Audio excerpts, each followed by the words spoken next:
going on, guys? Welcome back to another week here at EVil and Intoxicated Podcast with your host. As always, I'm EVil Eddie from Pure Evil MMA. The guy above me is the infamous one, Ted Czech. What's going on, Ted? Hey, Eddie. How you doing, man? I'm doing good. Getting a little chilly here on the East Coast, as you can tell. we both have our hoodies on. You gotta be freezing. You're in the basement, right? Well, that's not so bad down here. I've got vents down here. It's not that bad, man. But supposedly we're supposed to get hit with some type of Arctic blast, right? That sounds brutal. That sounds so brutal. The way you just put that. Yeah. If my weatherman said we're gonna get hit with an Arctic blast, I'd be pretty nervous. That's what I've heard. So you know I don't know. What's that? We got hit with an Arctic blast this weekend with UFC 217, so I can't wait to jump into that, guys. We have such an exciting episode for you. So I hope that you're all bundled up, whether you're on your way to work, listening to the podcast, or if you're just tuning in right now on YouTube, on Ted's channel. Make sure to subscribe down below. We do the show every week, and it's also on iTunes and Podbean. We're going to be discussing some of the biggest headlines that went down this week. Of course, right off the bat, we're going to be discussing UFC 217. I think that a lot of people out there will agree with me when I say that this is definitely one of the best cards that we've seen in quite some time. And we're going to be discussing that, what's next for GSP. And then there's some bad news that is coming our way for in case anybody out there hasn't been catching any wind of it. We got an Arctic blast for you right there. So, Ted, I think it's only appropriate to start with UFC 217. Where were you before the storm hit, allegedly? Like, where were you sitting down to watch this fight? Did you go to Buffalo Wild Wings?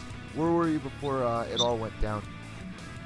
I mean, I was at somebody's house, and we were watching it, and man, I was wrong for all three of those of the title matches. You know, for the title fights, I went 0 for 3.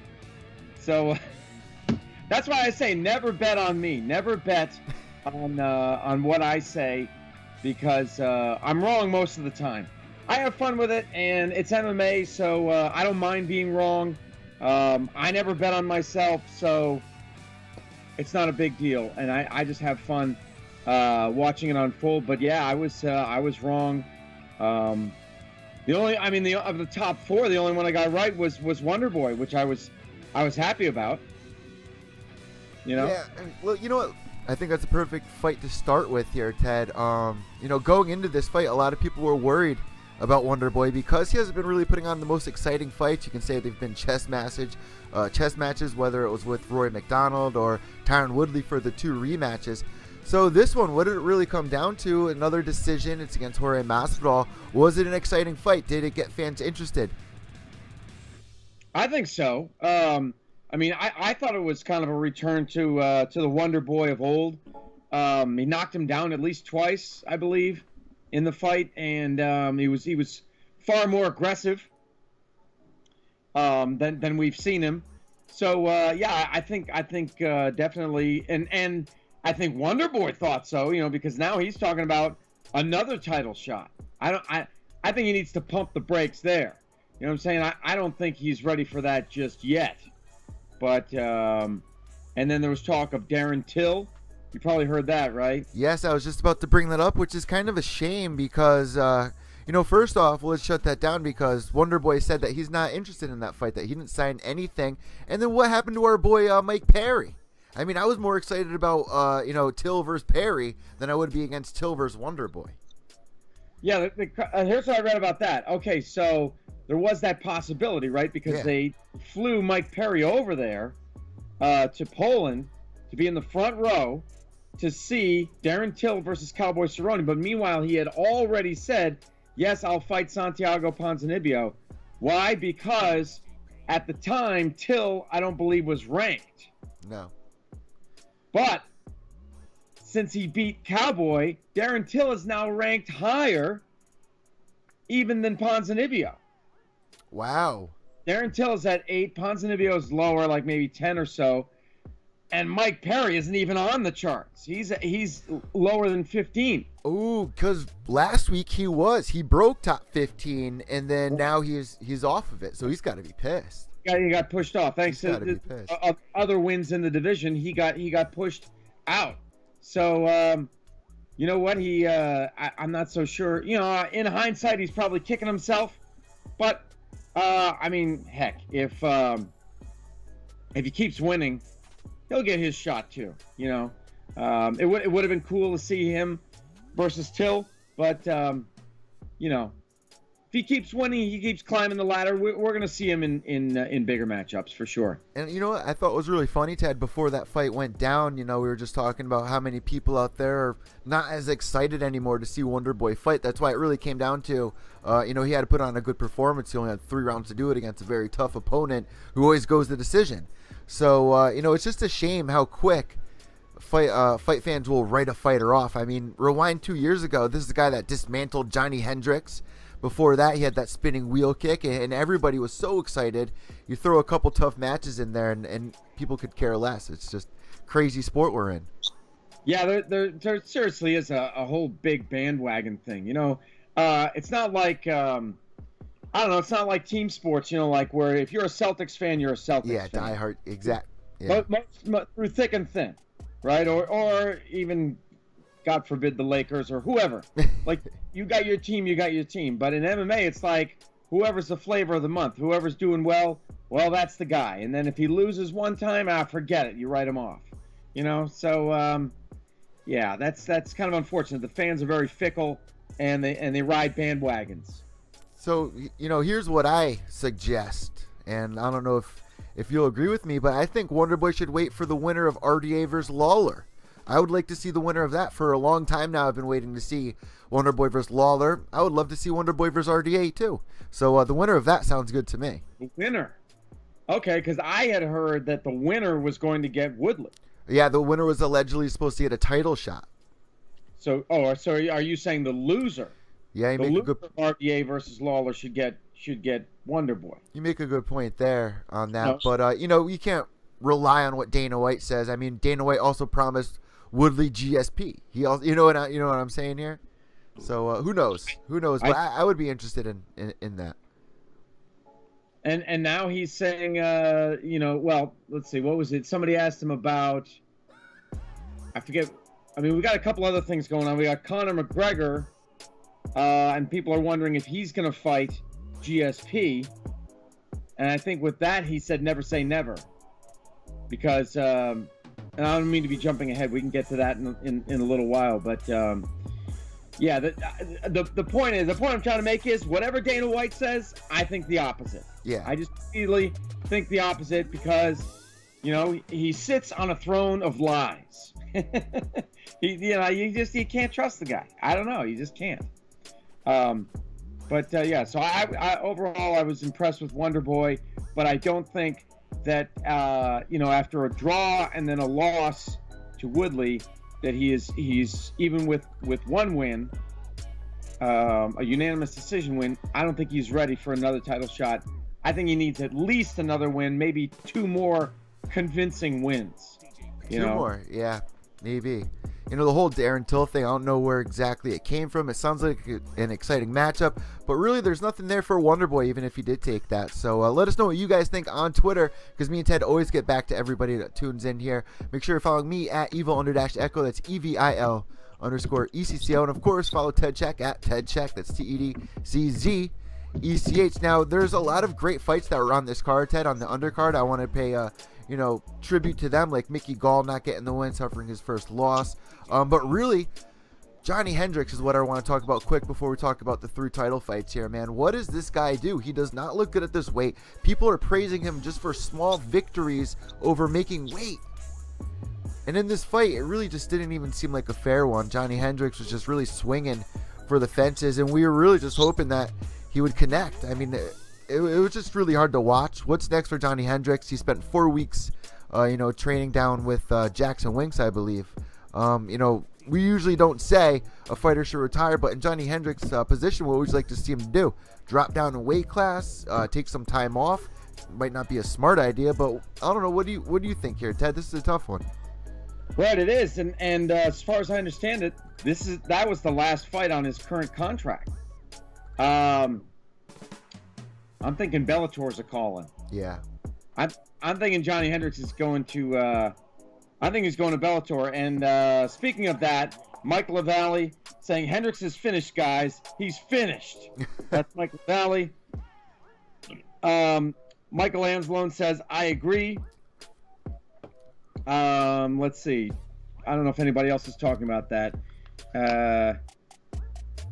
Johnny Hendricks, he moved down to, train with Jackson Winks only for 4 weeks. I mean, if you're going to do something like that, spend a little bit more time than 4 weeks there to get ready for this fight. If it was his last fight on his contract, I wouldn't be surprised if the UFC let him go.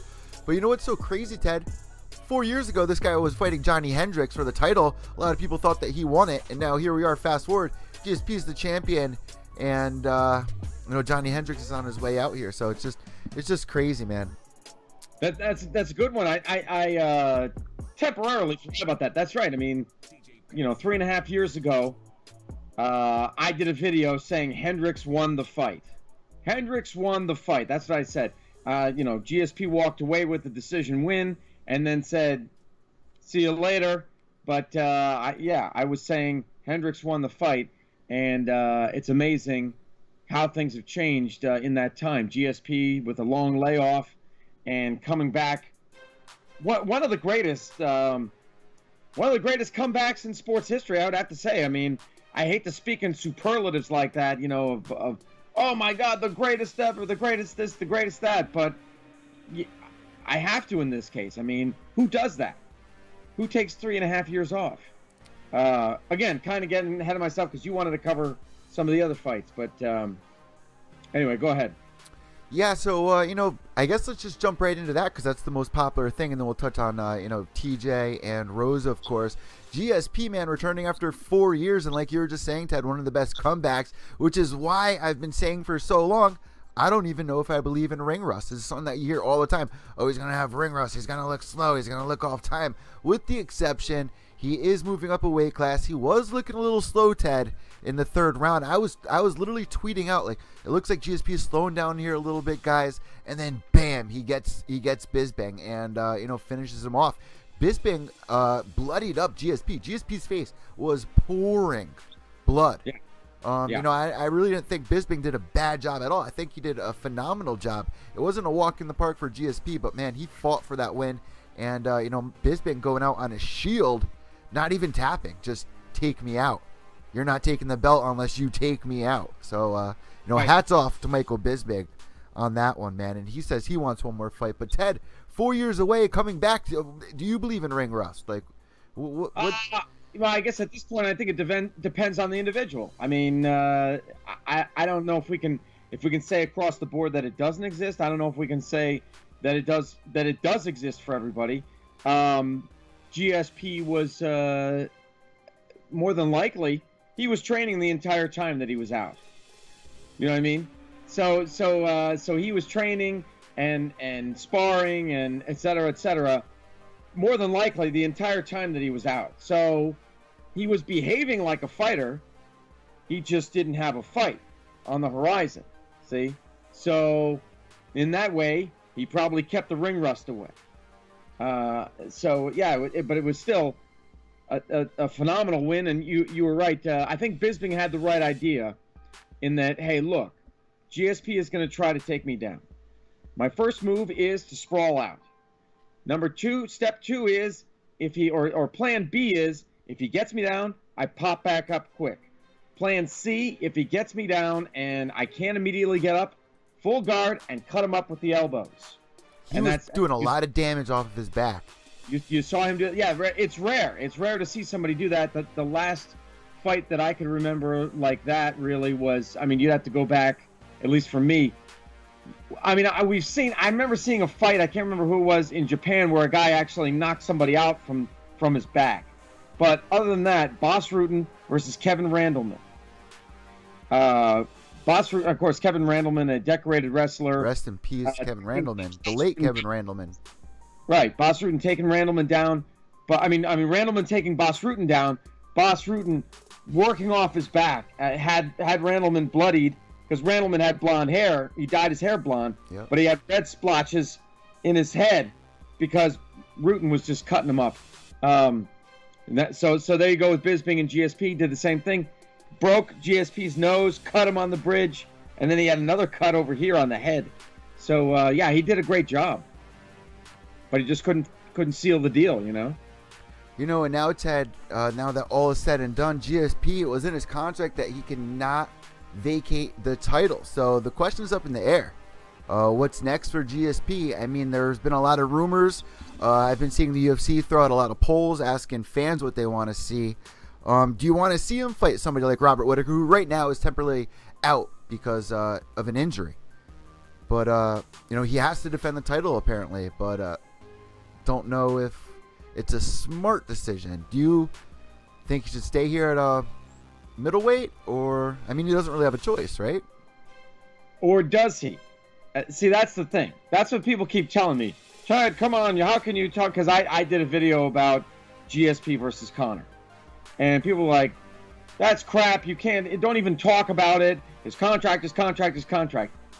Who wrote the contract? The UFC wrote the contract. They can do whatever they want. Trust me. They can do whatever the hell they want. They can allow, I mean, you know, if they wrote it, and they could go back to GSP and renegotiate, you know? So just because something, it's not worth the paper that it's printed on. Trust me. I mean, of course, he's got, you know, what he gets paid is what he gets paid. It's worth it in that sense. But in anything else, you know, I mean, I think if they went to him and they said, what we'd really like you to do, I know we said that you must defend this title. However, we'd really like you to fight Conor. I think they could work something out. And it really wouldn't surprise me at this day and age, Ted, especially since this year we just saw Mayweather versus McGregor, which is still freaking crazy that was even a thing that we lived through. It happened. I mean, witnessed. We talk about it, but I don't know. There was. I mean, until they actually said this is happening, I didn't believe it was going to happen. You're right. You know, so for this fight to come about, GSP versus Conor McGregor, why is there anybody out there doubting that could probably happen? I mean, are you really surprised this day and age? Like, do things really still surprise people? Like, nothing surprises me anymore in this world, this day and age. Right. So, but I mean, then the question is, well, then we've got Woodley saying he would jump up to 185 to fight GSP. He got on right after. I guess he was on the panel, you know, Fox Sports 1. He's like, well, you know, I should have been the one fighting GSP right here in MSG. Because it was promised to him by Dana White before the Maia fight. I can't remember. Was it exactly? Was it promised? Yeah, that's what they were fighting for. The winner of that fight was going to fight at Madison Square Garden versus GSP. So, yeah, I don't know about that. I mean, okay. All right. Let's go with that. So then what was the reason given for that not happening? It was a boring fight. It went 5 rounds. Dana White just shut it down right after that. Said Woodley wasn't deserving of it. It's not deserving. Okay. Yeah. I guess he forgot to mention that beforehand when he said the winner of this fight is gonna get GSP. He didn't say, and make sure it's exciting. Yeah, and make sure it's an exciting one. That's Woodley's excuse. Well, you didn't tell me to make it exciting. You just said to win. Remember, after that card, Ted, everyone was discussing how boring Woodley's been, and it's no knockoff of Woodley because he's been asking for exciting fights, and they're giving him the #1 contender. So here the fans are saying that we should follow the rankings, right? And then they follow the rankings, give the #1 contenders like Wonder Boy and Damian Maia, the guys who actually deserve it, the title shot. But they're not the most exciting fights. So you got to make it exciting, though. You have to make it exciting. Exactly. Takes two to tango. Exactly. You know? Yeah, but he's such a complainer. You know, he's such a he has such a sense of entitlement. Like, oh, it should have been me. It should have been me. You know, well, really, what have you shown us? You know, to prove that it should have been you. You know, I got to throw the brakes on as soon as I hear Woodley versus GSP. I wouldn't want to see GSP fight Woodley. I think Woodley would. People might be mad, but I think Woodley would run through him. I mean, what I want to see, Ted, is Silva. Is it too late for Silva versus GSP? I look at that like Mayweather Pacquiao. It happened, 5 or 6 years too late. That should have happened when the two of them were in their prime. Same thing with GSP and Anderson Silva. There was when Anderson Silva was the 185 champ and GSP was the welterweight champ. There was talk of it. That it would be a super fight, somewhere in the middle that they would meet between 185 and 170. But it never happened. It never happened. And now it's like, GSP's on top of the world at age 36. Guy's on top of the world. Anderson Silva. Well, check this out, Ted. Anderson Silva has an upcoming fight with Kelvin Gastelum. If Anderson Silva goes in there and beats the brakes off of Kelvin Gastelum, how about that? Would that be more convincing for you? That'd be a step in the right direction, but not enough. And you already have GSP at middleweight, so if there's any time to do it before the time runs out, now's a good time. But honestly, Whitaker versus GSP, the more I think about it, Ted, the more I'm really enjoying that thought. So let's hope for Robert Whitaker to get back very soon. So any last remarks on this one here, Ted? GSP beats Bisping. Bisping wants one more fight before he retires. Doesn't want to go out with a loss, obviously. And he wants to fight over in England. I love everything about this. Who should Bisping fight next, though? Yoel Romero comes to mind immediately for me. I have to see that fight. I see a son. Yeah. Michael, I love you. I love you. You have to see that fight. I wanted to see that fight more than I want to see GSP, more than I want to see Wonder Boy and Maya. That fight has to happen. Bisping versus Yoel Romero finally going down in Michael's backyard. Yoel Romero ripping up flags. Bisping ripping up flags. Let's do it, man. Let's do it. I'm still pumped for that. That would be a great fight. And I believe there is. See, when earlier this week it was announced that Darren Till was going to fight Wonder Boy. Darren Till's going to fight every legend every time. Well, there was some type of announcement, or it was a little bit more than a rumor. Till versus Wonder Boy, February 24th in England. Whatever that is, I think it's a fight night or something like that. It was going to be in Orlando, Florida. Dana White moved it to England to accommodate, or I guess you could say accommodate, Darren Till. See, as you said, Bisping wants one more fight, right? So he's England's top star. He's leaving. We need the next guy to come up. We need Great Britain's next star to come forward. That seems to be Darren Till. So they were going to have Darren Till fight Wonder Boy February 24th in England. But now we've got Wonder Boy saying, "Hey, look, I'm not interested." And then did you see Darren Till? I guess he tweeted out a cartoon where Wonder Boy's it's Wonder Boy and his dad.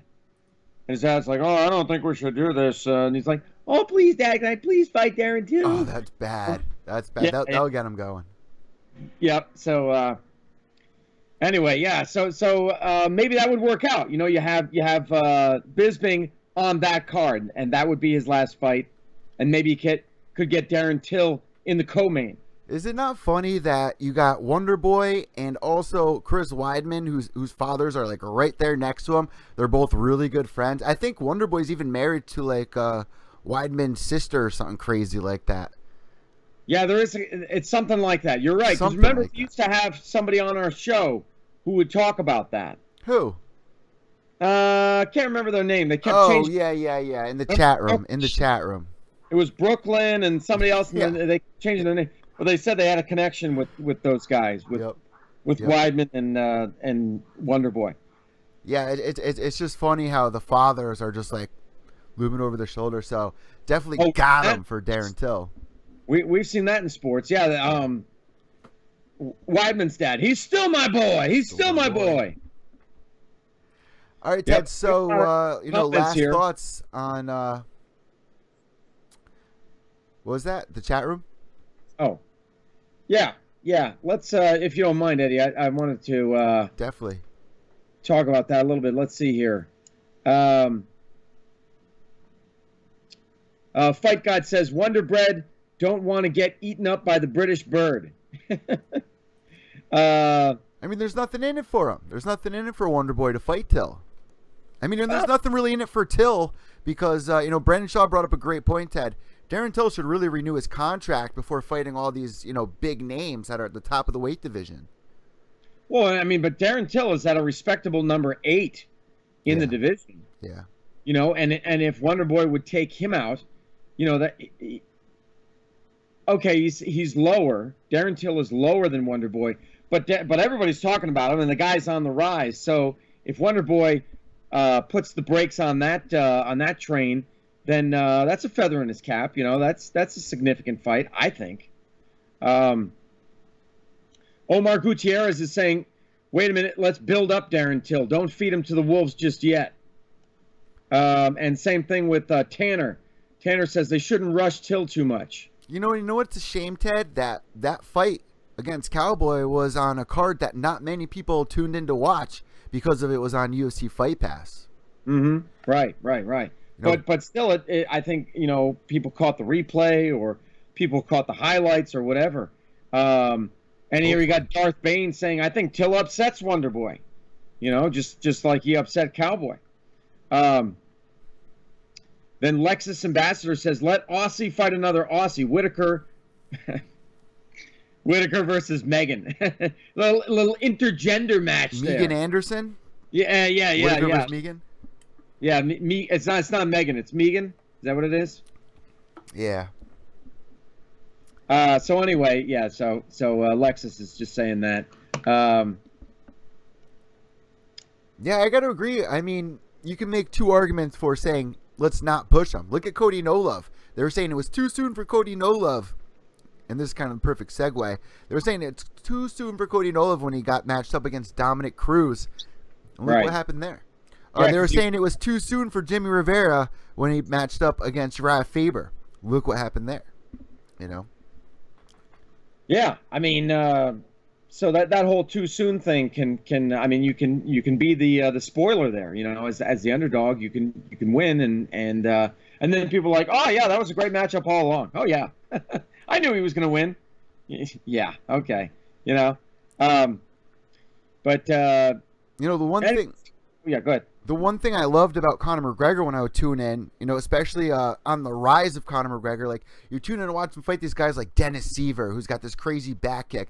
And time after time, Ted, I would always say, I don't think Conor's going to be able to get past this guy. I don't think Conor's going to be able to get past this guy. Somehow he was always able to do it. And I think that's kind of what made him and built him into a bigger star. So with Darren Till fighting these guys like Cowboy, I think it's a good idea. I think it's going in the right direction there. Keep calling out these bigger names. I would even love the fight with Platinum Perry. That's what I want to see there. You really want to see that matchup. You want to see Mike Perry. That's the only thing that makes sense to me right now. Well, don't forget Colby Covington. He's already at number 3. Can you believe that? He's the number 3 welterweight in the world. Throw that guy a wrench right into your works. Yeah, so I mean, he's a guy that everybody's talking about too. I mean, he's after Woodley. He was on some wrestling show, pro wrestling, Impact Wrestling, talking about Woodley. Yeah, he says that he's already broken Woodley. I mean, these two guys train with one another. Or do they? Because you talk to Woodley and he's like, "Oh, that guy, yeah, he's usually off in the corner somewhere, and he won't even look at me." So I think it kind of depends on who you talk to, but anyway, yeah. So with Garbrandt versus TJ, what'd you think of that one? So getting into this, Ted, it was such a long time coming. I mean, we go back to that season that me and you recapped every episode, season 25 of The Ultimate Fighter. Yeah. And throughout the whole entire thing, I mean, you were just at the edge of your seat wanting to see what's going to happen when these two finally step foot in the octagon. And just the pressure, people were saying the emotional Cody No Love was starting to come out. Was that going to be able to help him, or was that going to be his downfall? And Ted, it seemed to be his downfall for the first time, but I was excited for it. So let's go to the first round. He went in there, he dominated TJ Dillashaw. Every time he was going in there with these combos, just really piecing up TJ. It almost finished him at the end of round 1. Then he started getting really emotional. I don't want to say cocky, but he was almost forcing like the special breakdancing movements during round 1 and stuff like that, not making it come natural.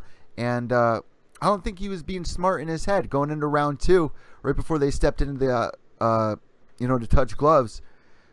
Cody No Love stares TJ Dillashaw across the cage and goes, "It's not leaving this round." Everyone started going crazy. But at the same time, I think that fed into his demise here. You really got to fight smart. I think TJ did a great job being calm, cool, and collected, being able to come back after that first round where he was dazed as soon as he got up. He was saved by the bell. So I don't know, man. If Cody fought a smarter fight, I think he would have been the winner on Saturday night. But TJ comes out on top here with landing that high kick. Yeah, I think you have something there, Eddie, with the whole emotional thing. I mean, Cody No Love is loyal to a fault. He is so loyal. He's so thankful. It seems like he owes everything to Team Alpha Male, that he just can't wrap his mind around why would anybody want to leave? Why would anybody want to desert Team Alpha Male like TJ Dillashaw did? And who knows who's right and who's wrong? We may never know the exact, the true story. We may never know that, but the bottom line is, there was a separation there, and that happens. Fighters leave camps all the time, but for some reason, Garbrandt couldn't let it go. It ate away at him, and possibly that, that's a drain. People don't always think of that, but that, mental stress can lead to a physical drain on you. Yeah. That can sap your energy. That An can take adrenaline dump almost, in a way. That's right. So and you need all of that when you're in a fight. And so that may have played a role in this. And if you notice, the fight week, TJ was relaxed, and Garbrandt was just like, he was like, your brain's a muscle. Your brain's a muscle in your body. He was just so tense, and Dillashaw was just chill, and so I think that might have played a role. And then beyond that, I had talked about game planning. Dwayne Bang Ludwig is a great game planner. The greatest coaches are Jackson Winklejohn, etc. So Dillashaw talked about that afterwards, saying, we noticed he had a tendency to do this, so we did this to. He said he was trying to kick him low, so in round 2 he can come back and go for that high kick. Right, and I've heard Connor talk about that too, about laying traps. I think it's it's GSP. GSP talked about laying traps for fighters, for opponents. Do something to get him to do this, and then from there you do that. You counter with something else. Yeah. So you're playing a trap. So it's really fascinating. And great win for TJ Dillashaw. And to look at it, here's the other thing. I thought about. Quite possibly Garbrandt was looking past Dillashaw, if you can imagine such a thing happening. But he was talking about Mighty Mouse. He says, once I get through Dillashaw, I'm dropping to 125 and I'm taking on Mighty Mouse. So he was already looking ahead to the next fight. But now we have talk of Dillashaw versus Mighty Mouse, because if you remember, when Dillashaw was a challenger, but he was also talking about fighting Demetrius Johnson. One of the things that Demetrius Johnson said, one of the stipulations, that he was trying to say was, he doesn't have a title. If he had a title, I might consider it. Well, how about now? Catch me outside. How about now? Now, right? Exactly. Catch me outside. How about now? The other thing was, was that he didn't think that TJ could make the weight, so he wanted him to fight somebody else first at 125 and then fight him. But and then Dana White. Didn't you love Dana White's response? Oh, Demetrius Johnson wants $2 million. Well, let's see. Go ask your boss for $2 million. See what he says. Boss, see what happens. You want $2 million, don't you? Yeah. I felt so bad for that kid. Yeah. So you know what I mean. So anyway, I hope that fight happens. Whether it's at 125 or 135, I don't care. It's funny, Ted, because when you go cover an event, I know you've been to plenty of events, and you go backstage, you can see who's like they're new to the scene, usually around the same media guys. I don't know who that kid was, man, but he was scared shitless even to ask Dana something. Dana just glares him down. Go ask your boss for $2 million. Go see what he says. Come tell me. I was just like, oh my God, he's going in on this kid. The kid was like, yeah, serious. Just like sunk into his seat. I was like, oh my God. So I thought that was hysterical. The whole aftermath of that presser, and even Cody Nolov, making remarks of saying he still thinks that he's the better fighter. That's the attitude that you need to keep too. You need to think that you're the better fighter in this case, so you can come back. But here's the thing, Ted. Everyone wants to know, out of these 3 fighters that lost their belt, who should get the immediate rematch? And before we even talk about Rose and Joanna, here's my reason why Nolov doesn't deserve an immediate rematch. 1, he hasn't defended the title once. Number 2, TJ lost in a very close decision against Dominic Cruz. It took him 2 years to build himself back up and get the belt again. He brought it up in the post-fight speech. Number 3, on top of it all, he just got knocked out in the second round. You need time to recover, man. And I don't think TJ is going to be trying to put a stop on that fight with Mighty Mouse. So I don't think that immediate rematch is going to happen. Right. And Omar Gutierrez says none should get the rematch. I agree. None of the 3, because they all got finished. I agree.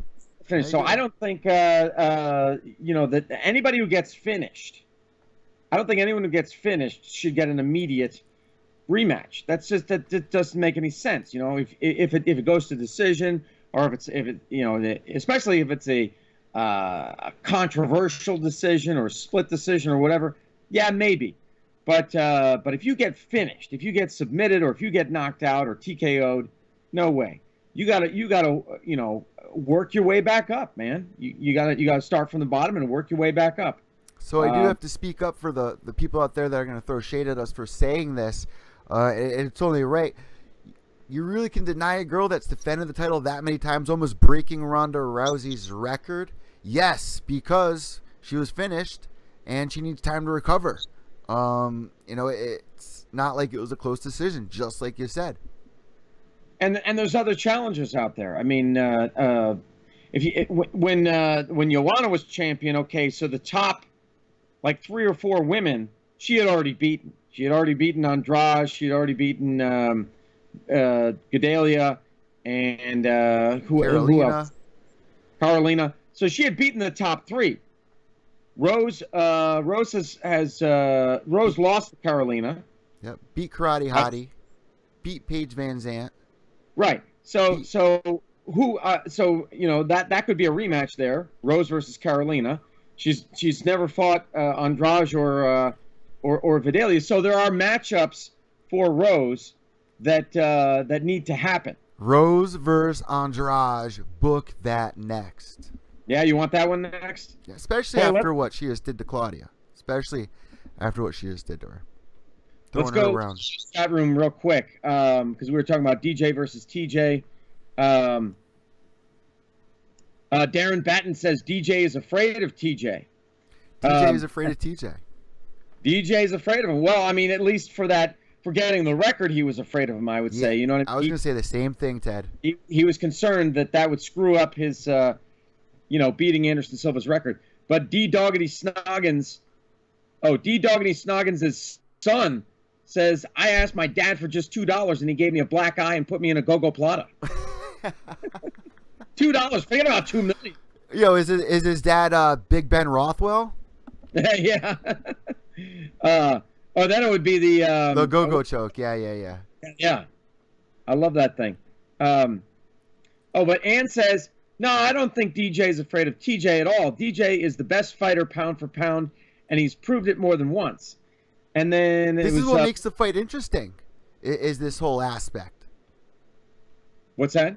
This is what makes this fight interesting, is this whole aspect of, time after time we've seen Mighty Mouse fight these guys, but we're really just like, I don't know. I don't know if this guy has a chance against Mighty Mouse. For once, since they really opened up this division, really, with Ian McCall and Mighty Mouse, we have a chance to be like, holy shit, is Mighty Mouse going to be able to get past this guy in TJ Dillashaw?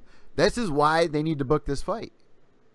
Right, yeah. The only other fight was the one with John Dodson, where Dodson knocked him down. Dodson beat TJ Dillashaw. And Moses Parente brought that up. He said, well, yeah, Dodson beat Dillashaw, and my answer to that is, yeah, what, 5 years ago? Ultimate Fighter days. I think if that fight happened now, I think we would not see the same result. Dodson also knocked around Mighty Mouse not too long ago. What, maybe almost 3 years ago now, so it is a little while ago. But right. Then he had the rematch, and we found out the winner there. But, you know, the only fight really for Mighty Mouse, besides this guy that they're bringing over from ACB that they signed today, I forgot his name. You know, there's really no one in this division anymore. This is what this guy needs to do. He's beaten Anderson Silva's record. You need to do something big here. You need to do something big, buddy. And I think Mighty Mouse will take this fight. Who else is in this division? Do you want to see Cejudo fight him again? Do you want to see him fight Benavidez again? Sergio Pettis, we can say. But I'm more interested in TJ. That's the only way he's going to get anywhere near $2 million. See, that you know, he's now, as Dana White said, he's now a partner, meaning he's going to get a share of the pay-per-view. So he's going to need to fight a big-named opponent because he's not a draw. Despite winning, despite beating Anderson Silva's record, DJ's still not a draw. So he needs somebody who is like TJ Dillashaw, or else he's not going to get nowhere near $2 million. It's a tough weight division, man. It really is. I mean, what do you think? You think they should just disband it altogether? No. Don't you? Get rid of 125. Make everybody become a 135er. That's not fair. Look at the featherweight division. How many years did the featherweight division have issues of trying to find exciting fights up until Conor McGregor really showed up? I mean, let's look back at some of the Jose Aldo pay-per-views. Really, there's not many big ones besides Aldo versus Mendez. Really is like the biggest one I can think of recent years in the rematch. You know, before that, featherweight was another tough division. So give it time for this division to, you know, build itself up, because you got people like Jose Shorty Torres coming up from Titan FC. You got this guy, I forgot his name, coming over from ACB.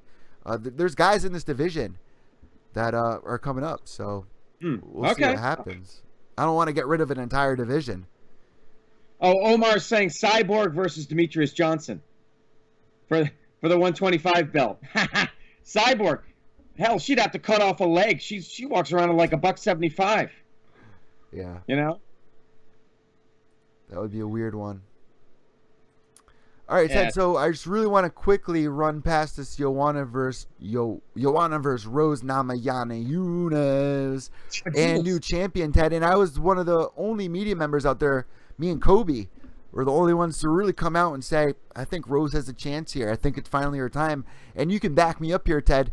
For almost 2 years now, I've been saying, I don't know if it's time yet for Rose. I don't think she's ready yet. Up until that fight with Karate Hottie, I was like, if there's any time, it's, you know, one more fight and then Joanna, or she could take her on next and hopefully see what happens. But what really stands out here is that she's training with Valentina Shevchenko every day, and I think that was a huge asset in being able to get this win over Joanna Jędrzejczyk. Almost seems easy when you're trading with somebody like Valentina, I'd have to say.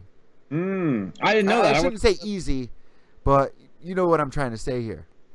Yeah, I didn't know that Rose was training with Valentina Shevchenko. Yes, and wow.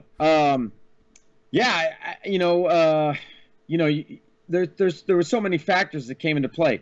Quite possibly, Joanna was looking past Rose. She had said something about that she wants to break Ronda's record. So that seems to be the kiss of death. Well, I mean, Demetrius Johnson did it, but this whole thing of looking past your opponent, that just seems to be the kiss of death right there. And also calling herself the Boogie Woman. The Boogie Woman is coming. The Boogie Woman. And did you notice that Tyron Woodley called himself the Boogeyman? Oh, he wants to fight when he wants to fight. You know, talking about GSP, referred to himself as the Boogeyman. No. You should say that. Robbie Lawler was also the Boogeyman in his fight against Woodley.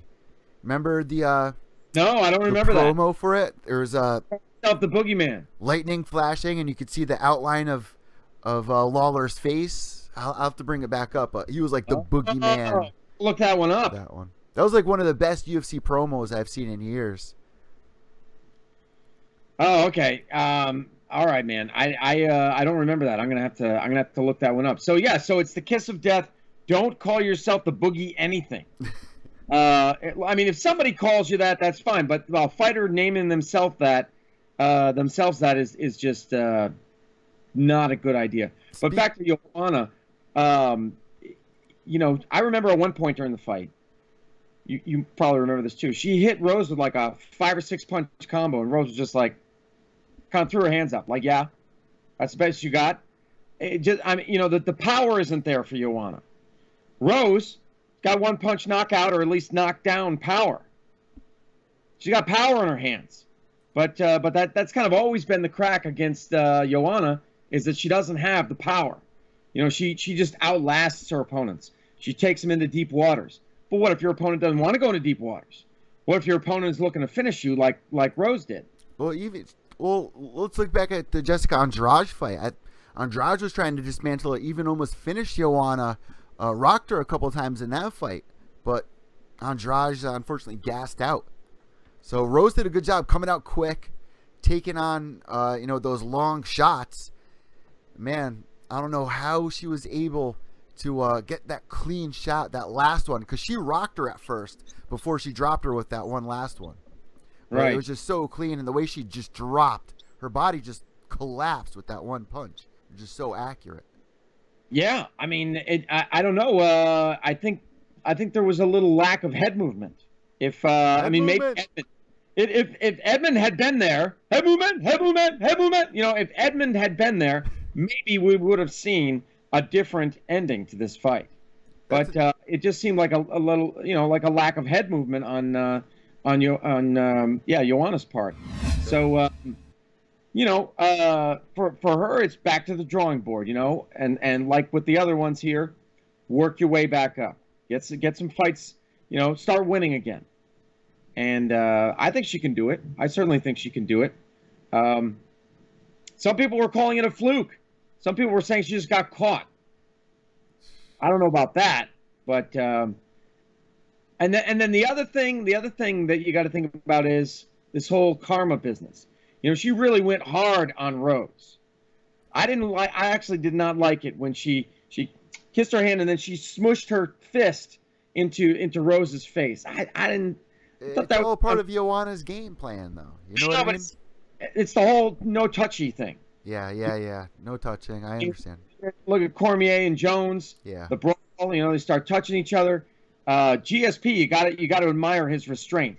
Because Bisping was like grabbing him like this, and GSP grabbing his biceps. This just gave him a little shove, but I mean, no touchy, man. Yeah. So and then the whole schizophrenia thing when they had that conference call, Rose admits, she says my family's been stricken with schizophrenia, and Joanna seized upon that. Yeah, don't go there. Don't go there either. Never be champion, you cannot handle it. So how about Rose during the face-offs too, just saying the father's prayer? I mean, that was a brutal scene. Yeah, that was a little bit. That was crazy, man. That little clip right there was crazy. Right? They said, who was it? Was it Joe who asked her? Joe Rogan said, "What were you saying there?" Oh, I was just saying the Lord's Prayer. Yeah. Okay. No, this is another thing, Ted. A lot of people are comparing Joanna to Ronda Rousey here in a lot of aspects, kind of overlooking Holly Holm, overlooking Rose Namajunas. But I think it's a different case here with Rose Namajunas, because this is a girl that was really building her way back up to that title fight, and I think that she definitely deserved it. Holly Holm, on the other hand, if you guys remember, really came out of nowhere. I think she was ranked like 11th at the time, and really wasn't putting on any exciting fights. I'll still say that I was never a big fan of Holly Holm, even going into that fight. I didn't understand why Ronda signed it. Just didn't make sense. It seemed too soon after Betchko. Hey, Joanna Jędrzejczyk on the same time. How many times has she fought? I mean, how long ago was her last fight? Seems like she's been fighting pretty often as well. Yeah, she does fight quite often. Yeah. I don't know. I kind of see the similarities there between Ronda and Joanna. There are some. And how happy is Dana that she didn't beat Ronda's record? But Ronda's gone. Ronda's gone. Don't say that yet.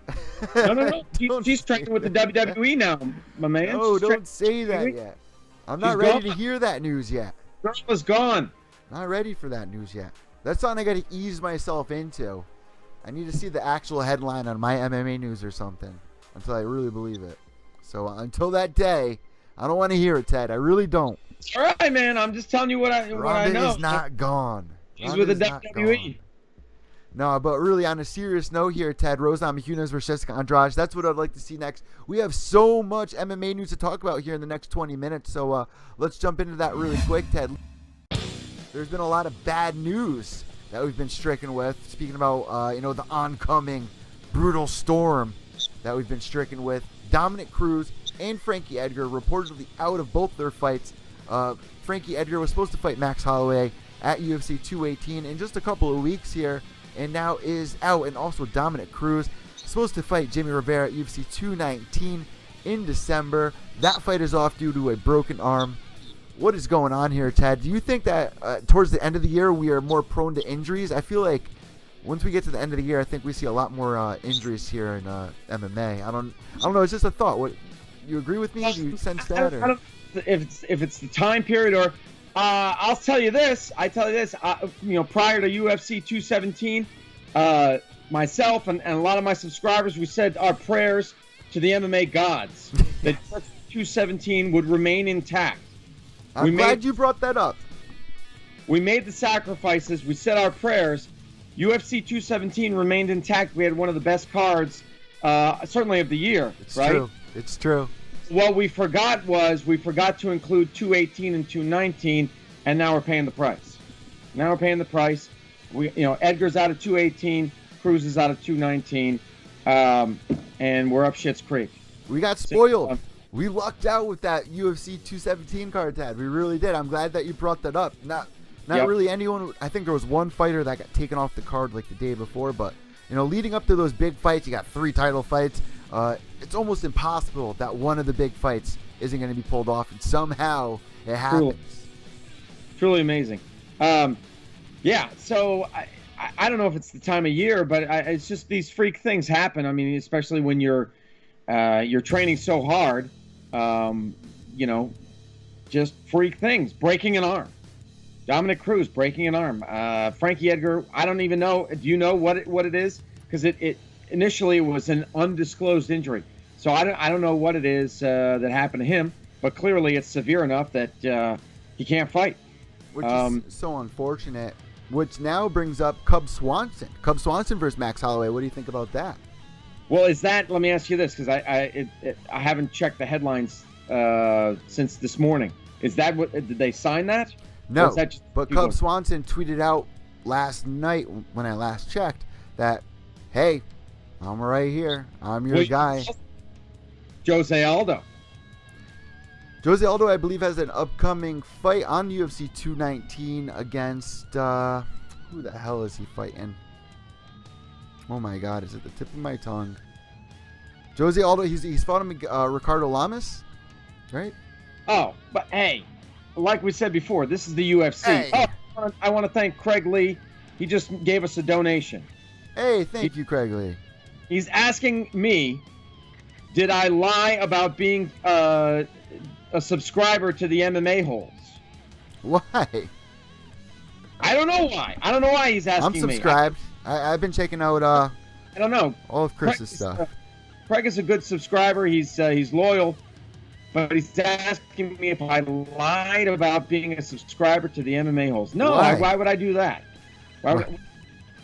Tell you what, let me check. I'm positive that I'm a subscriber. I mean, I know Chris and I have talked many times on Twitter, and so if I'm not, that would be shocking.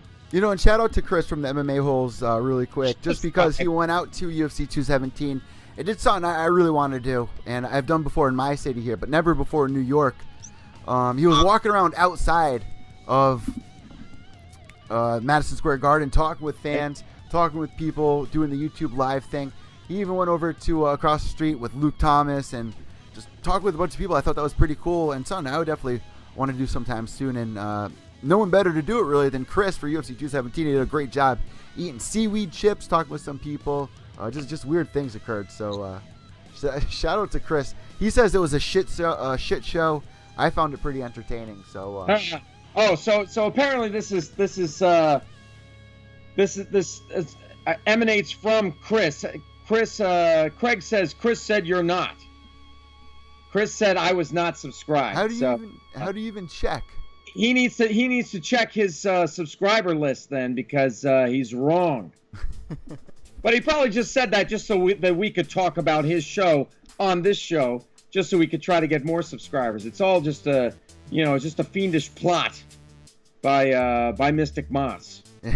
Genius plot. It goes deep. The Matter of thinking fact, goes I'd be deep. surprised if Craig Lee is Chris. Yeah. How about, you want to talk conspiracy? And what if it's really Ariel Helwani? It's the real thing. It's really What if it's Ariel behind it all? All right, so moving forward here, Ted. It could be. He could be watching this show. He might learn a thing or two. You know, Frankie Edgar is out. Cub Swanson is really a great idea for a title fight here against Max Holloway. I think he's definitely deserving of it. Had one of the best fights of 2016 against the Korean Superboy. And now here in 2017, beating Artem Lobov might not be the best fight to really seal a championship by any means. But at the same time, it's Cub Swanson. This guy's been fighting since back in the WEC days. One of my personal favorite fighters. The one fight, if we could erase off of his career, would be the one against Jose Aldo with the 7-second flying knee in the WEC. But I think I remember timing's perfect right now for Cub Swanson. It is. Oh, hey, wait! I got a bone to pick before we go any further with this cat, Curtis Jones. Curtis, all right. He says, Ted, your channel's decent. Oh, thanks, Curtis. But I didn't expect such a shit podcast. You guys are just having a conversation together. Your only answer, he keeps saying Y-O-U-R for your. Every time he does that, I think now he's doing it on purpose because I corrected him. I think it was last night. You're only answering to people that give you money, you cheapskate. Ted, how many years have you been doing this, and you still have to deal with shit like this? Come on. Oh, hey, I'm used to it. One of the faces in MMA media, man. You don't got to listen to that at all. That Omar's funny. Omar goes, yeah, well, Curtis doesn't have any money to donate to Ted, so but that's okay. I treat everybody the same. I'm equal opportunity, whether you have money or whether you don't. It's a check, man. I mean, Ted, you've been doing this for freaking years. You've been on your stuff has been displayed on some of the biggest TV shows by Bas Rutten, and no disrespect, man. I don't think anyone should be disrespecting you. So, Curtis, man, cut the shit, bro. Cut the shit. Curtis is starved for attention. Starved for attention. He's trying to start YouTube problems. Curtis is probably pleasuring himself because I am speaking his name. That's what's going on here. He gets so excited. And he didn't even have to donate. You didn't even have to donate. Right. There's no requirement for that. I try to answer as many questions as I can. Yeah. Like this one. I know you do. Like this one from Darth Bane. He says, Curtis is a butthurt faggot. I read that one. I read that comment. Now, didn't I? Ouch. Wait. Oh, and Curtis says that you're a cholo bitch. Ooh. You're not Mexican. Who, me? Yeah, he called you a Mexican. cholo. No, I'm not Mexican. You ain't Mexican. Not that there would be anything wrong with that. I'm Italian. I'm from the city, and if you came to this city and you'd be talking like that, man, it wouldn't be good news. So, stick to your YouTube keyboard warrior over there, Curtis. Stay where you are, Curtis. Enough of this. Come to the big city of New Haven and talk like that, man. I'm not going to be betting on your corner. All right, so moving forward here, Ted. Craig Lee with another donation. Fuck Curtis, enjoying the show, guys. Thank you, Curtis. We appreciate it, man. What if? Wait, who just donated? Craig Lee. Oh my God! Craig Lee really is Curtis, and Craig Lee. Dude, that. Curtis and Craig are the same guys, like alter egos. Yeah. No. I can't imagine that. Craig Lee is Craig Lee. He's not Mystic Moss. He's not Curtis. He's just Craig Lee. He's a great American. You know what? The guy who's throwing shade, hasn't he been watching our show for quite some time now? Hasn't Curtis? Oh my God, he's tuned in all week to me. Yeah. So keep tuning in. Subscribe below, and more with a donation. Curtis is a who's on the welfare system. Fuck off with all the negative comments to the infamous 7 years Ted on Czech. dole. All right, but moving forward, Ted, I think it's really important to discuss this for the actual MMA fans that want to hear some MMA news from us here in the MMA media world. Jimmy Rivera was looking for this fight for so long. Me and you had him on the show about 6 months ago, and he was saying, I want to retire Cruz like a retired Faber. He was telling us that this is the fight that he really wanted, and when they finally booked it, he told me last week or 2 weeks ago when I had him on my show that he was surprised that they booked this fight. And a lot of people were coming out of the woodwork saying that Dominick Cruz is in for some trouble. He doesn't know what he's gotten himself into. So, if this never happened, who were you voting for to win that fight? Was it Dominick Cruz or was it Jimmy Rivera? Before I move any further. Oh, Jimmy Rivera's my boy. Are you kidding me? I was totally pulling for the guy. He's been fighting for a long time. And, I think he would have taken Cruz. And unfortunately, we're not going to be able to see that. We're not going to be able to see that fight. The question is, who gets matched up? We're talking about who gets Holloway, who gets Rivera. That's Aljamain Sterling has thrown his hat in the ring. Funkmaster, and this has been going on for quite some time now. The beef between him and Jimmy Rivera. Is that right? Jimmy actually told me, he was like, dude, he was going in on Twitter on me, and I just give my phone to my wife, and my wife starts arguing with Aljo, and she loves it. So it's not even Jimmy that's even talking; it's his wife. That's hilarious. He doesn't even know it, and he's trying to troll. Or Rivera's wife is trolling him. Yeah, that's awesome. Got him. But you know what? That's an exciting fight, but at the same time, I don't know. Where is Funk Master even rated? Or ranked, I should say. Good question, but it's 7th or 8th? Rivera's from New Jersey. Maybe isn't he from New Jersey? Yeah, it turns over at Tiger Schulman's. Maybe it's like a New York, New Jersey thing, because Aljo's from New York. He trains with Matt Serra. Right, that is correct. And Weidman over at Longo's. Maybe that's. I'm just trying to figure out where does the beef come from. That's a really good question. I forgot exactly how it started. Jimmy even told me how it all started, and I completely am spacing out right now. All right, here, check this out. They're actually sort of close. Rivera's at number 3, and Aljo is at 7 in the rankings. Really? Yep. So click Aljo. What is his last 3 fights? Because I remember.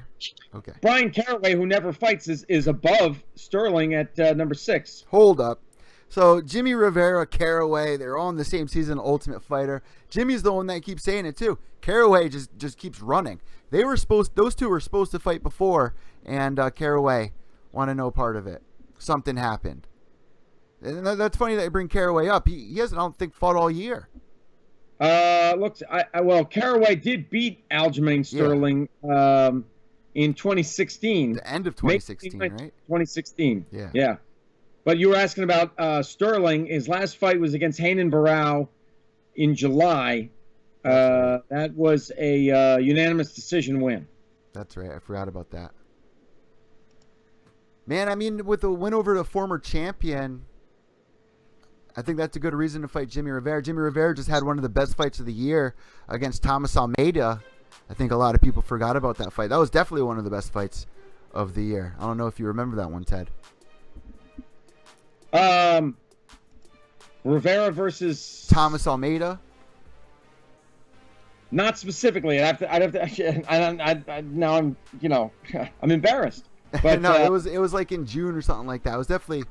There's been a lot of great fights so far this year. I mean, going all the way back to. Contrary to what some people say, it has been a great year. But every year's a great year. When you're hardcore fans like us. When you're not a casual fan like Curtis over there. Curtis the casual. Curtis the casual Curtis. Say it again. You kind of cut out there. Casual Curtis. Yeah. All right, Ted. So more MMA news coming your way. Why don't you take this next topic here? Hold on. I was writing something. I just want to make this official. From now on, he will be known as Casual Curtis. Casual Curtis. Loving it. Oh, by the way, Ted, I had a lot of tweets this week and last week of some T-shirt ideas for you. Oh, where were you getting ideas? People were tweeting them out. Here, I have some pictures for you. Let's see here. Here's one that somebody made. Oh yeah, Go Kwon-Do. Yes, yeah, the Go shirt. I love that face. Yeah. I don't know where he got that. It's a screenshot. It says. What's that one? Oh, yes, yeah. That's from my Facebook. He grabbed that off my Facebook. It says, "Hey girl. Hey girl. Hey girl. It's a great day to be an MMA fan." If you're listening to the podcast and you can't see these pictures, I'll post them up again on the Twitter page for you. Some T-shirt ideas for Ted. One more Ted here. Brock Lesnar's teddy bear with 3. Oh yeah, me with the hat. Yeah, Cowboy Ted or something. From Brock Lesnar's teddy bear. Brock Lesnar's teddy bear. Just great stuff all week, man. Hey girl. It's a great day to be an MMA fan. That sounds creepy. That makes me sound like a freak or something. Before we end today's show, I think it's only right that we preview this weekend's card really quick. And it's a pretty exciting one if we look back. It's Showtime Pettis versus Dustin the Diamond. And I'm excited for one reason. And that's for Showtime Pettis.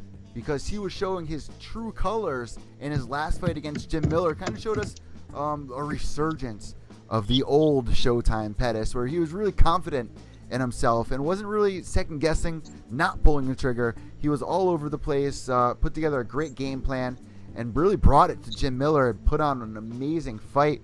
So I'm really thinking that a fight with Dustin the Diamond isn't going to end up to a decision, especially the way with Dustin fights.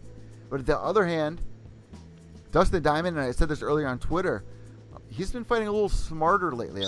We're seeing a smarter Dustin the Diamond, where when he gets into an exchange and he rocks somebody, he doesn't fully commit to it and stand and bang with them, because he has been caught a few times and it hasn't been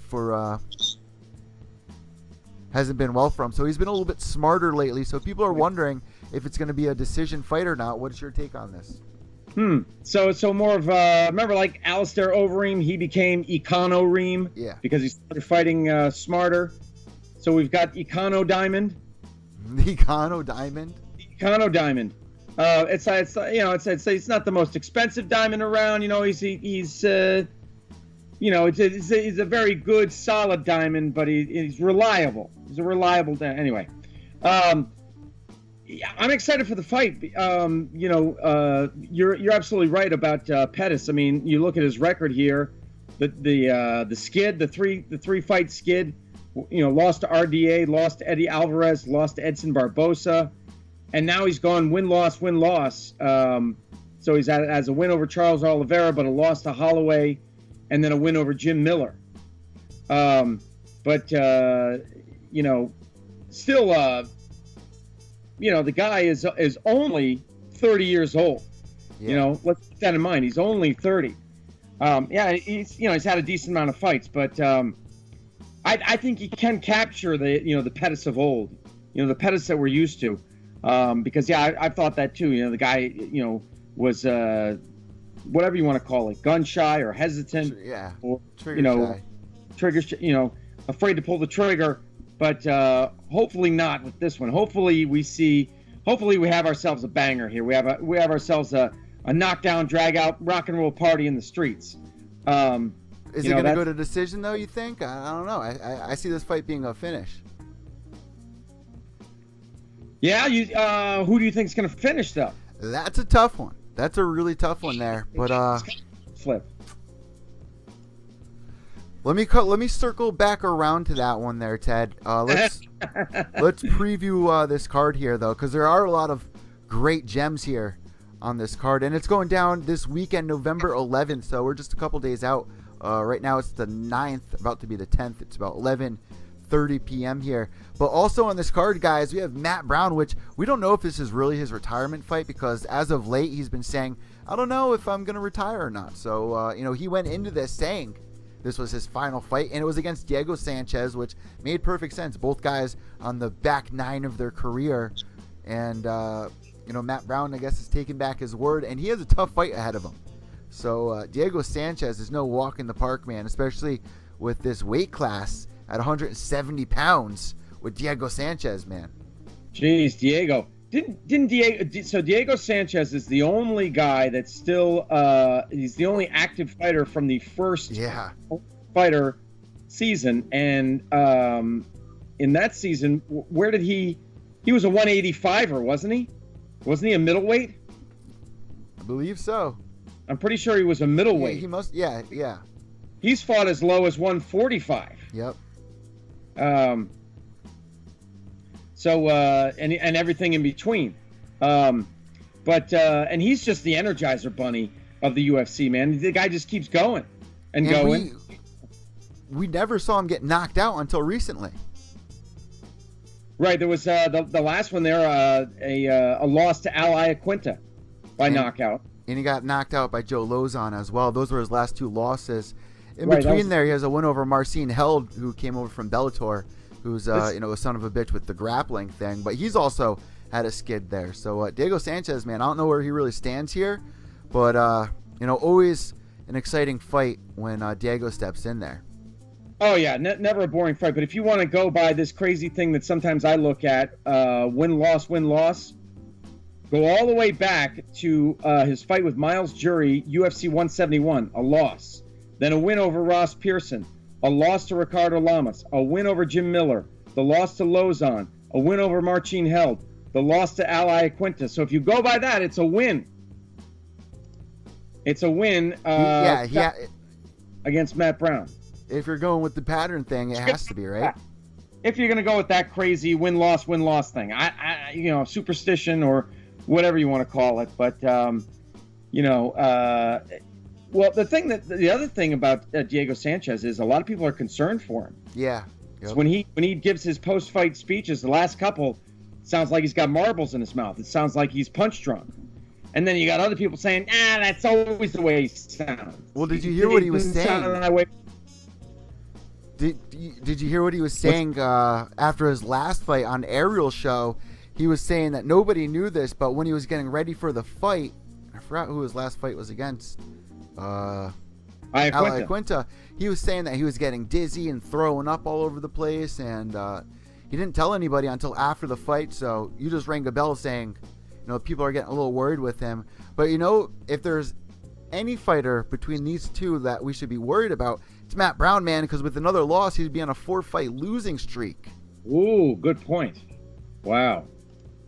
That I did not know. I was not aware of that. Well, let's look back. He lost to Cowboy by knockout, brutal fight. He lost to Jake Ellenberger and Damian Maia down in Brazil. You know what? After that fight in Brazil, Ted, everything just went wrong for the guy. Everything just went wrong for Matt Brown. Oh, that was a hell ride for him. That was he got jumped. The crowd was of course they pretty much always are. Don't fight Damian Maia in Brazil because you're going to get attacked like Matt Brown or Colby Covington. I mean, some of that is you kind of bring it on yourself. I mean, I think if you're an American and you go and fight in Brazil, and if you are respectful, I think they at least maybe they'll still chant "You're gonna die," but they won't be as exuberant about it. You know what I'm saying? Like they won't really put their lungs behind it. Yeah, they won't threaten you after the show, and they won't throw shit at you. Maybe if you're just happy to be there and if you're respectful. But if there's any pushback on your part, if there's any FUs or whatever, then forget it. They're gonna kill you. So Ted, this entire card, now that I'm looking at it, it really seems like it's a lot of fighters who have their back up against the wall. Because the fight underneath this one, we're looking at Arlovsky, who's still fighting here in the UFC, ranked number 13, man. Last year, he was number 4. No, he's been having a really tough, or maybe not even last year, maybe about 2 years ago now. he's really just plummeted, man. He's on a, oh my goodness, he's on a 1, 2, 3, 4, 5 fight losing streak right now. Yeah, I mean, the only reason they're keeping him around is because the heavyweight division is thin. Well, 2 reasons. The heavyweight division is very thin. He's a good gatekeeper, and 3 reasons. The heavyweight division's thin. He's a good gatekeeper, and he's a former champion. You know, if you look really further back, there was a time where he went on a 4-fight losing streak, all the way back in, let's see here, freaking 2009. Yeah. Back in the Affliction era. He went on a 4-fight losing streak all the way up until 2011. Was able to bounce back with a win over Big Brown, Brenton Schaub. Then beat Antonio Silva, Bigfoot, Travis Brown, Frank Mir. Then once you got to that fight with Stipe, man, 2016, loss. Alexander Overeem, loss. Josh Barnett, loss. Francis Ngannou, loss. Marcin Tybura, loss. And now he's facing Junior Albini. So with another loss, I mean, is the UFC going to really keep him around? This is really unheard of. Who else in the UFC has this many losses in a row, Ted, and still under contract? Yeah, I don't know. I don't know if that's ever happened. Just like with the kind of a slightly different situation, but with Artem Lobov, what other fighter in the UFC has a losing record? I mean, he's a sub 500 fighter. I kind of feel bad for the guy, but I mean, you know what I mean? He's under 500 as a fighter, and actually, though, to his credit, he even said, "You know what? I think I should go. I think the UFC should get rid of me."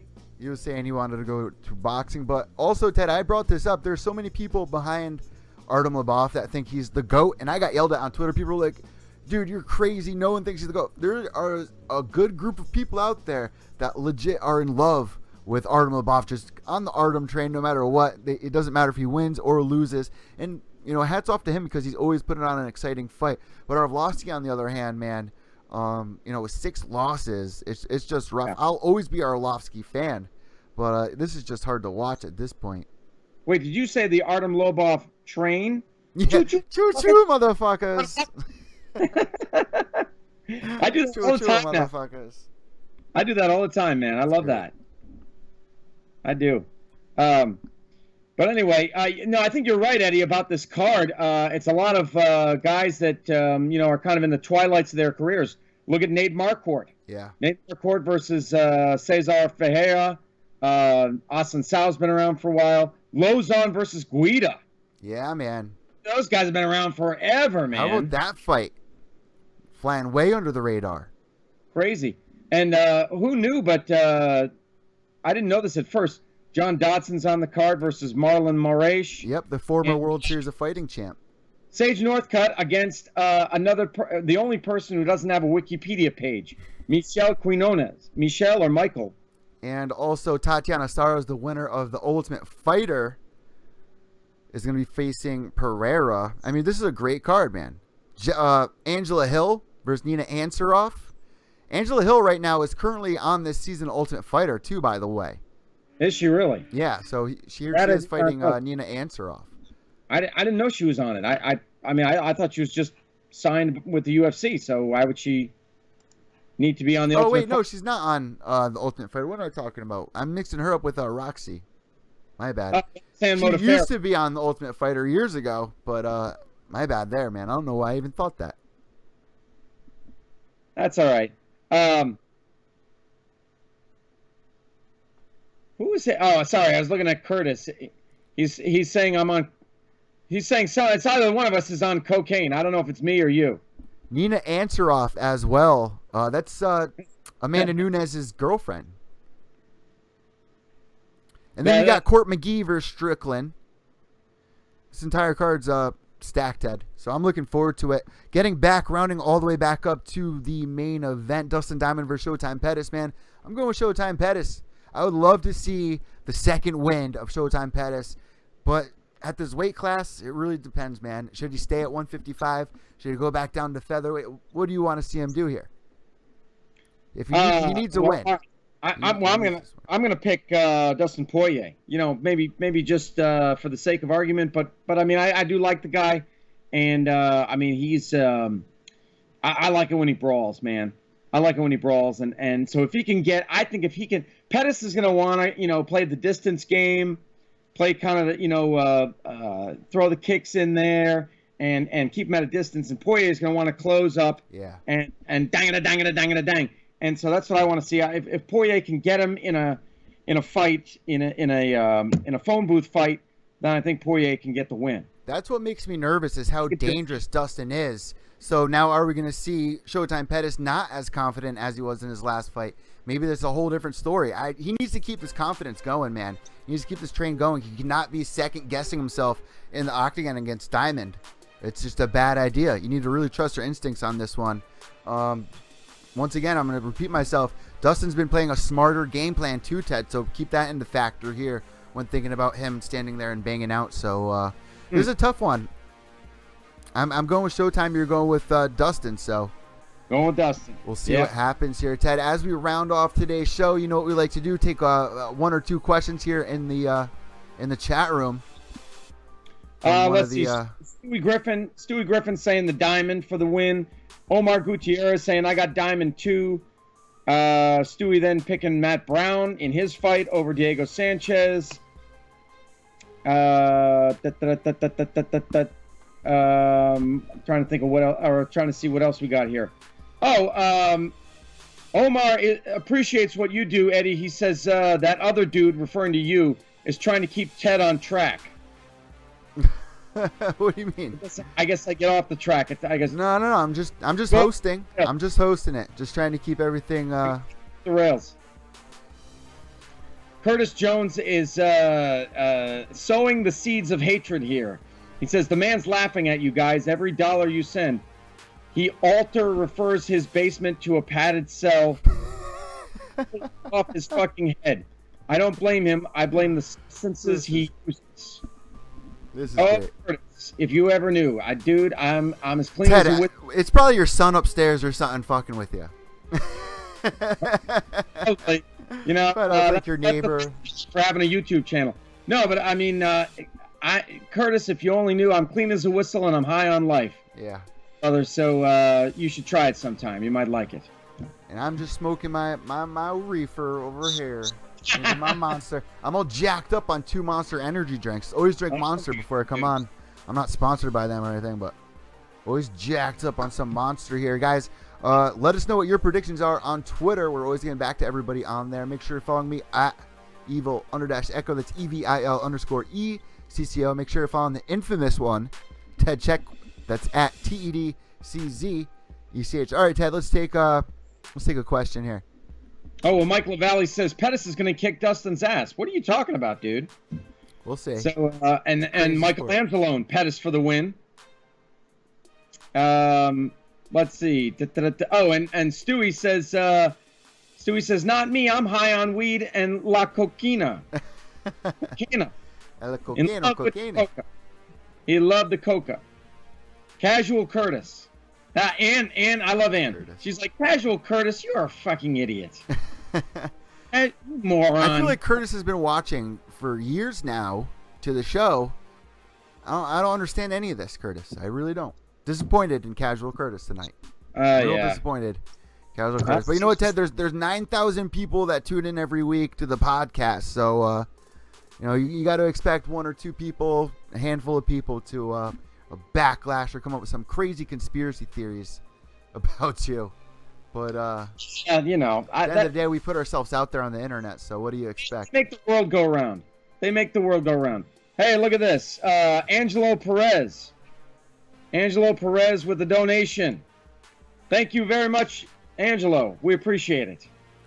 So, Ted, before we end today's live stream, I just want to let everybody know that we have the Facebook page up. Right. We need to get people to start liking that Facebook page because that's where you're going to find all the content. That's where you're going to find the podcast. That's where you're going to find the video cast. You can talk to me and Ted on there. It's new. We just made it, so not many people know about it. So trying to get the likes up on that page. So head over to Evil and Intoxicated over on Facebook. It's easy, at Evil and Intoxicated. So hopefully we'll see you guys there. And like I said, make sure you guys are following us on Twitter on Fight Night because that's really when all the fun goes down, Ted, is on Fight Night there on Twitter. Always a blast. Let's take one more question and close this out here. Rob Ray says, I don't think McGregor fights for anything less than $10 million. Yeah.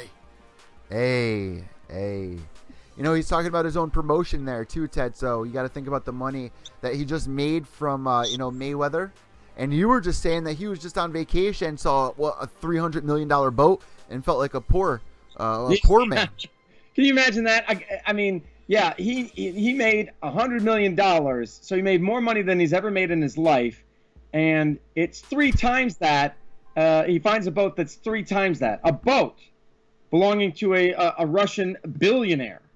You know, so, but yeah, I think if we do see, I know it's kind of, pie in the sky, but if we do see Conor versus GSP, I think at that point, they're going to want that fight so bad, WME IMG, because they want the biggest fights. Yeah, that's really all they care about. They don't follow the rankings usually. I think one of the bargaining chips is going to be that he wants a piece of the action. He wants a piece of the UFC, because that's what he said. He wants to be part owner. And do you give it to him, though? Because listen to me really quick. If he loses his next fight, if he loses 2 more fights, Ted, like I've been saying here, I know that he's going out of his comfort zone, stepping outside of his sandbox by, moving up weight classes or changing sports over to boxing. But you got a couple more losses in there, and we brought this up at the beginning of the show, how crazy the sport is with people really only think that you're as good as your last fight or your last 2 fights, like I brought up in the case of Wonder Boy. So, with a couple of losses there, I don't know. I really don't know, Ted. Well, I mean, I guess if he owns a piece of the company, he owns a piece of the company, regardless of whether he wins or loses. But then again, if he continues to lose, if he got on a losing streak, he needs another solid win here in the UFC, really, to staple. I mean, he's already a legend, but he can't come back and lose a fight right now, in my opinion. It would just do so much damage. Yeah, I think, losing a fight, see, now that he's winning, every time that he wins, I think what happens is, I don't really have any proof of it, but it sounds like every time he wins, he goes back to and renegotiates. Instead, like most fighters have like a 5-fight contract, 6-fight contract, whatever. 16, Conor 16. renegotiates before every single fight because he ups it every time because he makes more money every time for the UFC. So he can go back to them with confidence and say, hey, look, this fight that's coming up, it's going to make you more money than my previous fight, so I want more. So he as long as he's winning, he can constantly up the ante. Yeah. But he needs to keep winning, you're right. He's a huge bargaining chip there because every time he fights, it's breaking records. It's breaking pay-per-view records. Right. Oh, let's see. Grinding in the Shadows. I like this guy. He says, I think, but he's trying to help us out. He says, I think Ted's chat is currently rolled back. He's been reading comments from 10 to 15 minutes ago. Wow. Maybe I'm like in a time warp. Maybe it's like I'm GSP and I'm losing periods of time. You can put that tinfoil hat in on. Maybe I was abducted by aliens and got probed or something, and that's what happened there, Grinding, and that's why I'm off by 15 minutes. It already looks like you're in the nut house, Ted, so I wouldn't be surprised if you show up next time with the tinfoil hat. These poor people listening to the podcast, too, whether they're at the gym or on the way to work, they're like, what? You guys really need to tune into the video cast to understand a lot of what we're talking about here. Ted looks like he's in a freaking grow room if you've never seen where Ted does his broadcasting from. Yeah, some people call it the grow room. I call it the padded cell. Other people think it's some type of dungeon down here. God knows what, goes on, beyond what you can see in this screen. When I first started tuning into you, I really legit thought that was a grow room because, you were, kind of going on with it. Like, people were saying in the chat room. And I, legit thought you were in a grow room. I was like, this dude is freaking badass. Just sitting there. I pictured, all the plants in front of you, just, looking at them, tending to them. Reaching over, spraying a couple of them or something. I was like, this guy's badass. That was years ago when I first tuned into your channel. And then when you found out it wasn't, you're like, that guy's a loser. No, of course not. But the one funny thing is, Ted, I've been saying for so long, you need a backdrop behind you. You need like a big poster or something. I need something over that window. You're right. It's an eyesore. I agree. Maybe just, because I like the padding. So maybe something just to cover the window, just like a black drape or something. I agree with you. Like a solid color or something like that. I got this poster. Maybe I should I put this? Oh, what? Where'd you get that thing from? That thing's sick. Dubs, man. For everyone listening, it's DC versus Johnson 2, which just went down. Johnson's retirement fight. Where did you score that? UFC 210. I got it at B-Dubs. They had extras. Oh, shit. Yeah. I should go to B-Dubs and ask if they have those in the back, because there's like 5 of them here in the city. I would love to load up on some posters to give away. I think they do. I think they get a surplus. Before every pay-per-view. Oh shit! I'm going tomorrow. Send some stuff. What's that? I'm going tomorrow. On the back of my laptop, as a matter of fact, I have something from Hooters. It says UFC lives here. Casual's gonna casual. All right, Ted. So closing out, guys. Let us know what you are picking for this weekend's fight with Dustin Diamond versus Showtime Pettis. It's out to everybody in the Pure Evil Army: Yusef, Ann, Leslie, Lisa, Rizzer. Everybody, thank you for tuning in. I'm EVil Eddie from Pure Evil MMA. That is Ted Czech. We're out.